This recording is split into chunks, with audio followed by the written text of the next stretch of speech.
విశ్వేశలింగమై కనికరించరా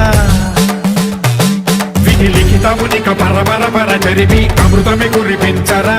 రామేశలింగమై మహిమ చూపరా పలు శుభములగని అభయముని లిఖితము సతతము అందించరా